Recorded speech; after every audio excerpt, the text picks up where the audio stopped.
बच्चों, जनरली अगर आपसे कोई पूछता है कि मास क्या है तो आप आंसर देंगे it is the quantity of matter content in body.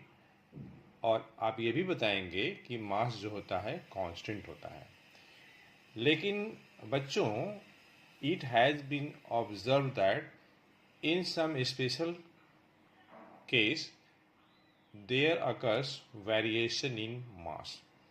तो आज का जो सेशन है इसी कॉन्सेप्ट पे बेस्ड है कि एक केस है जिस केस के अंतर्गत मास में वेरिएशन भी ऑब्जर्व किया गया है।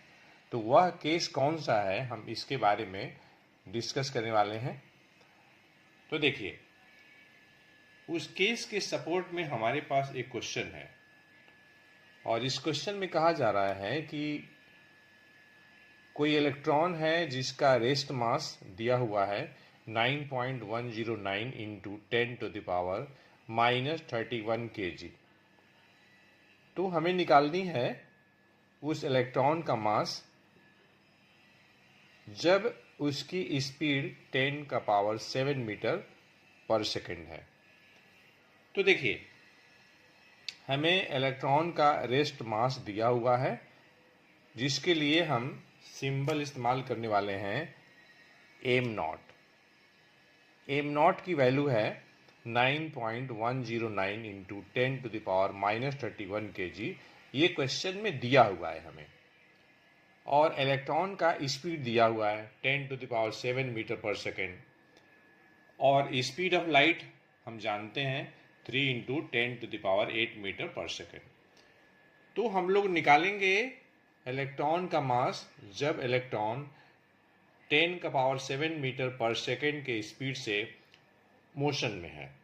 मतलब हम लोग इलेक्ट्रॉन का रिलेटिविस्टिक मास कैलकुलेट करेंगे।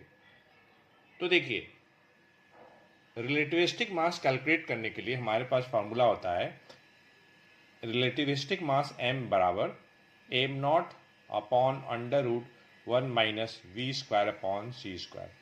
इस फार्मूले में m रिलेटिविस्टिक मास है, एम नॉट रेस्ट मास है, v जो है ऑब्जेक्ट का स्पीड है, और स्मॉल c जो है स्पीड ऑफ लाइट है। हमें इलेक्ट्रॉन का रेस्ट मास दिया हुआ है, स्पीड ऑफ लाइट भी मालूम है हमें, और इलेक्ट्रॉन की स्पीड कितनी है v भी हमें दिया हुआ है।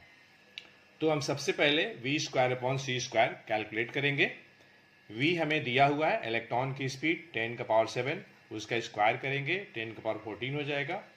c दिया है 3 इंटू 10⁸ मीटर पर सेकेंड, इसका भी स्क्वायर